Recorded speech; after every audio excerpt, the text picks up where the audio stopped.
clase. Ahí está. No, les quería decir, con el tema de los cuestionarios de autoevaluación que tienen y el que va en función del trabajo práctico, que bueno, si tienen algunos que por razones de fuerza mayor o lo que fuere, no lo han podido hacer y ya se ha cerrado, estoy viendo la fecha, digamos, que lo habilitaría para aquellos que no lo han podido hacer, se pongan al día. Así que estoy buscando, digamos, seguramente a partir de la semana que viene, lo habilitemos durante unos días para que tengan la opción de contestarlos y de esa manera, bueno, posicionarse mejor en el cursado. La modalidad virtual es la primera vez que la estamos haciendo, entonces implica un aprendizaje también de ambos lados. Yo quisiera que los que están siguiendo la materia, digamos, dentro de lo posible, los tengan contestados a los cuestionarios, porque de esa manera tienen un mejor concepto, digamos, de cuando haya que tomar parcial o en los mismos finales. Entonces, la idea es que las lleven al día, que asistan a las clases, que participen en los cuestionarios, y bueno, dentro de lo posible, si hay alguna duda, la traten de disipar con los ayudantes, y bueno, y también vean los videos que hay al respecto sobre los ejercicios y sobre la teoría, porque la verdad que ayudan. Algunos es cierto que son un poquito pesados, digamos, pero bueno, tratar de llevar la materia que están cursando al día, para que, bueno, cuando llegue el momento de esto se tiene que acabar en algún momento, y cuando llegue ese momento, estén mejor posicionados, digamos. La parte de la virtualidad yo creo que llegó para quedarse, va a ser cuando tengamos la modalidad presencial, esto va a formar parte del proceso, de alguna manera, seguramente. Pero la idea es que vayan poniéndose al día con esto.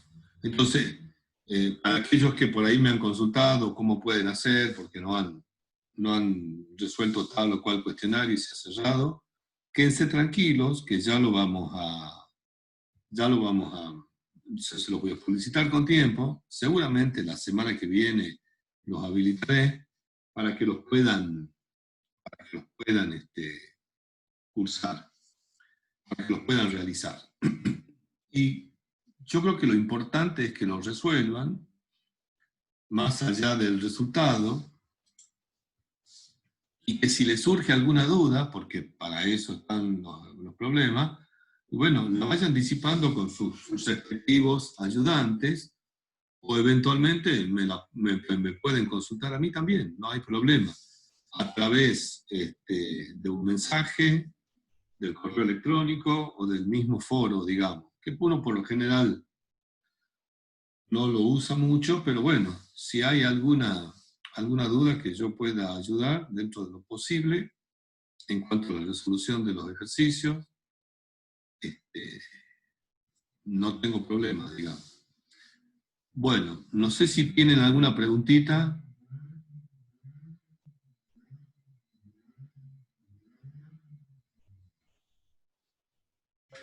No, por ahora. Ahora no, está todo en orden, digamos.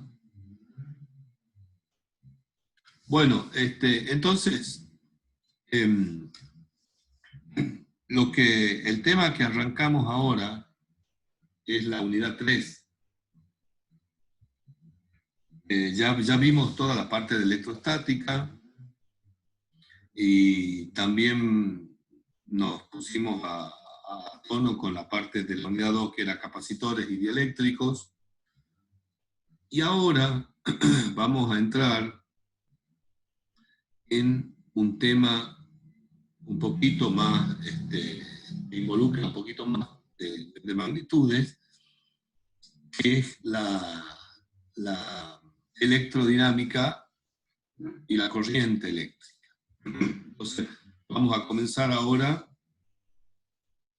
con ese tema, con el tema de la corriente eléctrica. Entonces, vamos a analizar qué pasa con estas cargas, que en el caso de la unidad 1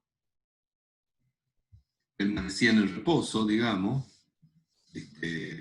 o bueno, había fuerza y por ahí podríamos decir que se movían dentro de un capacitor, etc. Ahora lo vamos a analizar como un conjunto de cargas que se trasladan de un lugar a otro debido, por supuesto, a la presencia de un campo eléctrico. Entonces, arranquemos, les voy a compartir la pantalla, esta que tengo acá, ¿no? Que tiene que ver con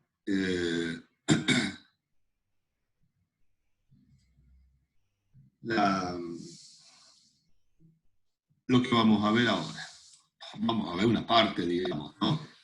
Fíjense que este tema, a grandes rasgos, habla de corriente eléctrica, densidad de corriente, resistencia y ley de Ohm, la energía que se involucra en los circuitos eléctricos, las resistencias eléctricas y cómo se asocian, circuitos de una sola malla o circuitos simples para resolver, circuito abierto y cortocircuito, potencia, ley de Joule, y los circuitos que combinan los capacitores con la resistencia.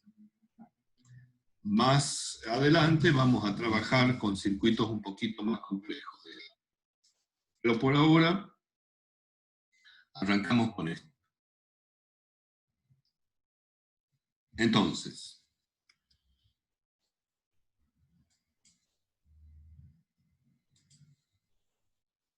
bueno, la electricidad y la corriente eléctrica. ¿En qué consiste la corriente eléctrica? Consiste en cargas que se mueven de un lugar a otro, de una región a otra.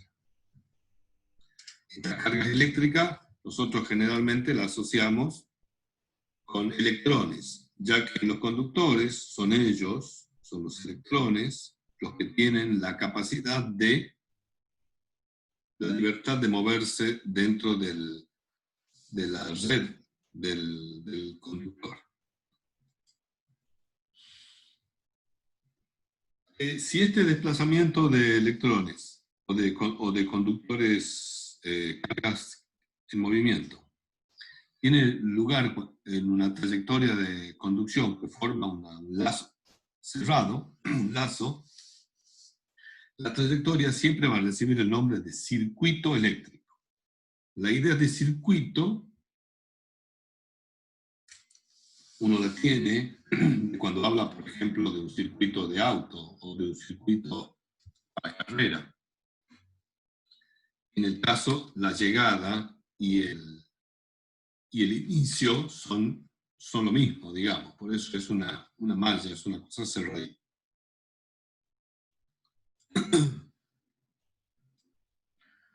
Los circuitos eléctricos son un medio para transportar energía, eso está claro, va energía de un lugar a otro. A medida que las partículas se desplazan, la energía potencial eléctrica se transfiere, por ejemplo, de una batería o un generador eléctrico a un dispositivo en el cual se almacena, otra batería, o se convierte en otra forma, por ejemplo, el sonido de un equipo musical se convierte en luz a través de una lámpara o una linterna, se convierte en calor a través de una estufa o una cocina eléctrica, etcétera, ¿no es cierto? Entonces, el circuito eléctrico nos sirve a nosotros para transportar energía de un lugar a otro.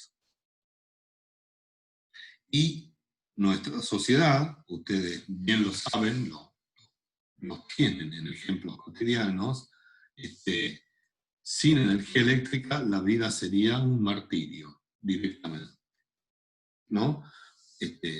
Imagínense si no tienen la luz, si no tienen la televisión, si no tienen la computadora, si no tienen la señal de internet, y todo eso es gracias a la electricidad. La energía eléctrica se genera en las centrales eléctricas, que por supuesto son de distintos tipos. Tenemos centrales nucleares, que ahora están en la picota, digamos. Tenemos centrales hidroeléctricas, tenemos centrales térmicas, que queman, por ejemplo, gas, carbón o algún otro tipo de combustible, fuel oil, para mover generadores que transforman esa energía en energía eléctrica. Hay centrales mareomotrices, hay generadores también a partir del viento, ¿no es cierto? Hay incluso centrales, en fin, las solares ahora, con la célula fotovoltaica, etc. Entonces, nosotros en esas centrales generamos energía eléctrica y esa energía eléctrica se transporta a través de circuitos eléctricos formados por conductores a los centros de consumo. Ustedes habrán visto los cables que van circundando o acompañando a las rutas que sirven para transportar esa energía eléctrica, ¿no? Hay cables de media, de alta y de muy alta tensión, de baja, de media, de alta y de muy alta tensión. Por ejemplo, las torres que aparecen, no sé si han visto en el Bracho, son torres que transportan energía eléctrica y tienen una diferencia de potencial entre cada una de las fases, son 3 fases, de 500.000 de voltios, 500.000 voltios. Ustedes en su casa, en el domicilio, en los toma corriente, tienen 220 voltios. Una batería de auto tiene 12 voltios. Una batería o una pila de las comunes tiene 1,5 voltios o algunas tienen 9. Pero comparemos esa tensión 1,5 voltios con los 500.000. Y sé de líneas de transmisión en Rusia que llegan al 1.000.000 de voltios, entre fase y fase. Bueno, entonces, ya más o menos tenemos idea de lo que es la corriente eléctrica, movimientos de cargas de un lugar a otro, y eso es con lo que vamos a empezar ahora. Entonces, la corriente eléctrica. Acá vamos a desglosar, pueden ver a la derecha, a la izquierda, quiero decir, un conductor que está sin un campo eléctrico interno. Este conductor, los electrones, que son los que pueden moverse, tienen trayectorias erráticas de un lugar a otro. Acá dice, por ejemplo, la trayectoria de un campo eléctrico, la trayectoria del electrón en un campo eléctrico, con campo eléctrico, ¿no? Fíjense, el movimiento es sobre todo al azar, pero el campo eléctrico da como resultado un desplazamiento neto a lo largo del conductor. Entonces, si no hay un campo eléctrico, ustedes fíjense que la trayectoria que experimenta el electrón se desplaza de P1 a P2. Si hay un campo eléctrico, se verifica un desplazamiento con respecto al anterior. Ese desplazamiento del electrón, cuando en presencia de un campo eléctrico, da como resultado ese desplazamiento que se lo puede calcular, recordando la cinemática, como el producto de una velocidad que se llama velocidad de deriva del electrón por el tiempo que le llevó a hacerlo. Entonces, el campo eléctrico tiene como resultado sobre una carga negativa de un conductor, una fuerza neta que da lugar a una aceleración, y esa aceleración es la que nos da lugar a esa velocidad de desplazamiento, sería una velocidad media, que tiene el electrón en presencia del campo eléctrico. Entonces, se movió debido al campo eléctrico. Ese movimiento es la corriente eléctrica. Ahora, nosotros habíamos visto que la rapidez media del electrón, cuando calculábamos velocidades en presencia de una diferencia de potencial o un campo eléctrico, era del orden de los 10 a la 6 metros sobre segundo, ¿no? Por supuesto, no estaba contenido en un conductor. Le aplicábamos lo poníamos en el seno de un campo eléctrico, por ejemplo, en el caso de los capacitores, y experimentaba una aceleración que daba lugar a velocidades de ese orden, ¿no? 10 a 6 metros, o sea, 1.000.000 de metros por segundo. En cambio, la velocidad esta de la que estamos hablando, velocidad de deriva dentro de un conductor, de un electrón en presencia de un campo eléctrico, y no va más allá de 10 a la menos 4 metros por segundo. O sea, unas décimas de milímetros por segundo. Fíjense la diferencia, ¿no? Esta velocidad de deriva es la que da lugar a la corriente eléctrica.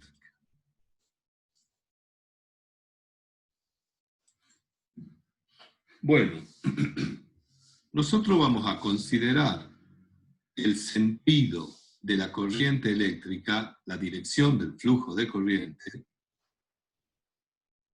como si se tratara de cargas positivas en presencia de un campo eléctrico, sin importar si las cargas libres del conductor son positivas, negativas o ambas. O sea, cada vez que hablemos de una corriente eléctrica en un circuito, vamos a asumir que son cargas positivas las que se están moviendo. Esto es importante de aclarar porque el sentido de circulación de la corriente eléctrica en los circuitos que vamos a analizar será el sentido contrario al que tienen los electrones, al que tendrían los electrones en el circuito. En nuestro caso, la corriente fluirá por convención desde un voltaje mayor a un voltaje menor, positivamente.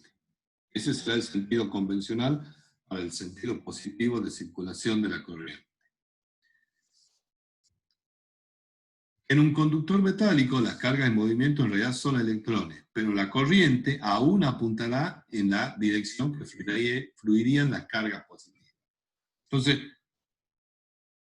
para dejar en claro y pasar en limpio, nosotros siempre vamos a asumir que la corriente es la de una carga positiva dentro del circuito, a pesar de lo que se está moviendo adentro, sean electrones o sean cargas positivas. Electrones, carga negativa,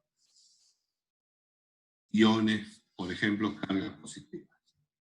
Ya lo vamos a aclarar bien cuando veamos el circuito, pero esa convención la vamos a considerar.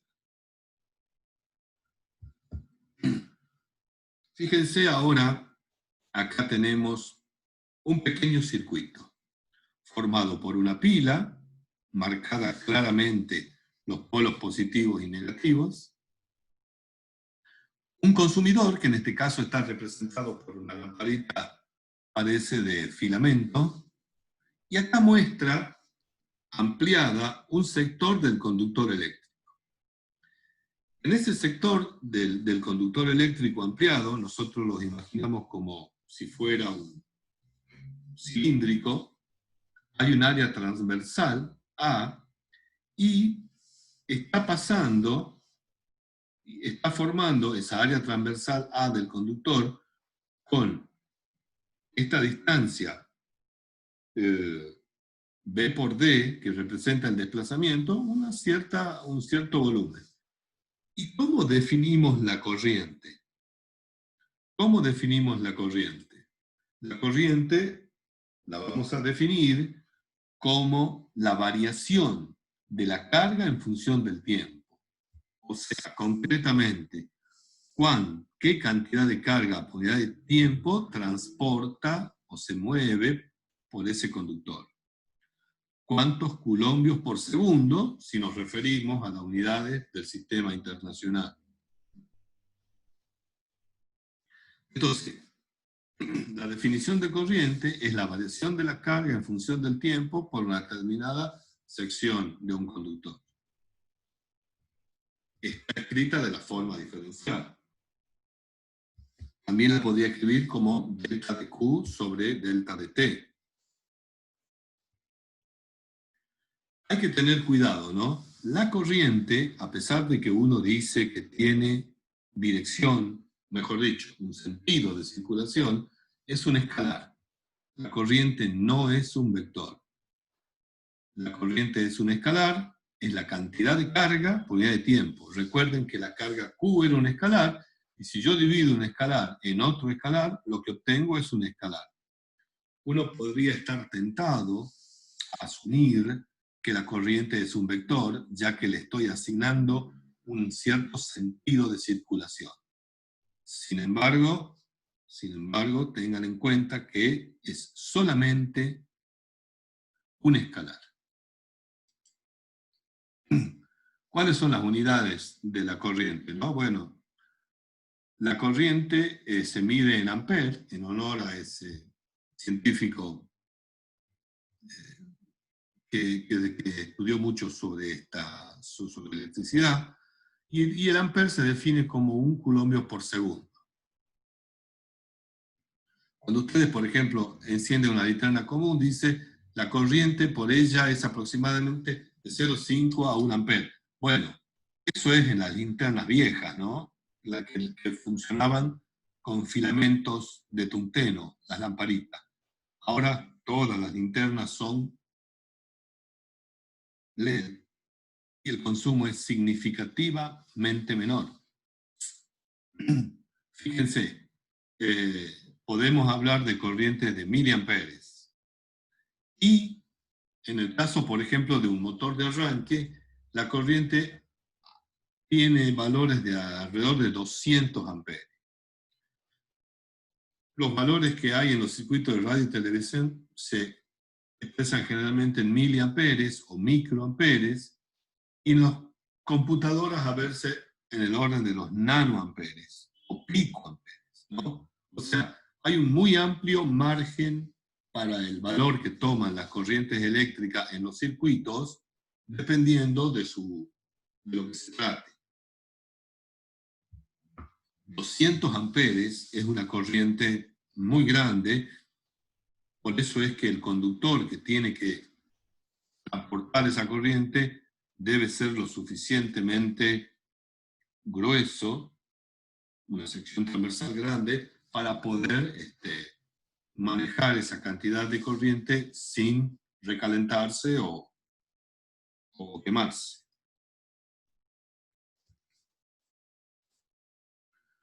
Bueno, ahora entremos un poquito en esto de lo que yo les decía, de la velocidad de deriva y de lo que es la densidad de corriente, que sí es un vector. Cuando se corte la conexión, seguimos, ¿no? Inmediatamente, como hacemos habitualmente. Ok. Fíjense, ya habíamos dicho que la corriente era un escalar que se definía como la cantidad de carga por unidad de tiempo que atraviesa una cierta sección transversal. Y ahora, para introducirnos un poquito más en este mundo micro, supongamos que hay n partículas con carga que se mueven por unidad de volumen. O sea, nosotros tomamos una unidad de volumen y asumimos que en esa unidad de volumen hay una cierta cantidad de partículas, ¿no? Entonces, si tenemos en cuenta eso, la cantidad de carga Q que va a atravesar esa unidad de volumen va a ser la carga individual de cada una, Q, por el número de cargas, unidad de volumen, por el volumen, que sería I por dt. A, B por dt sería el volumen. Entonces el volumen multiplicado por el volumen multiplicado por la cantidad de portadores por unidad de volumen y por la carga de cada portador me da la cantidad de carga Q. ¿Ok? Entonces, tenemos que la cantidad de carga Q que atraviesa esa unidad de volumen es igual a N por Q por B sub D, que es la velocidad de deriva, por el área del conductor y por dt. Si ahora yo despejo, digamos, paso dt dividiendo, me queda que la corriente eléctrica, fíjense, ¿de qué depende la corriente eléctrica? De la velocidad de deriva, de la carga de cada una de las partículas que portan portadoras, del número de partículas de volumen y de la sección transversal. Ahora, la densidad de corriente es la corriente por unidad de área. Entonces, fíjense, pasando el área al primer miembro, me queda densidad de corriente. Corriente eléctrica por área, o sea, amperes por metro cuadrado. Y esto solamente depende de la cantidad de portadores, de la carga del portador y de la velocidad de deriva. Como la velocidad es un vector, la carga es un escalar y n es un escalar, un vector por un escalar me da un vector. Por lo tanto, la densidad de corriente es una magnitud vectorial. Escrita vectorialmente, entonces yo la puedo escribir a J como N por Q por B sub D, donde B sub D sí es un vector que representa la velocidad de deriva o la velocidad a la que se mueven las cargas dentro del conductor. Esa velocidad, insisto, es del orden de unas pocas décimas de milímetros por segundo. Nos quedan unos minutitos todavía. Entonces,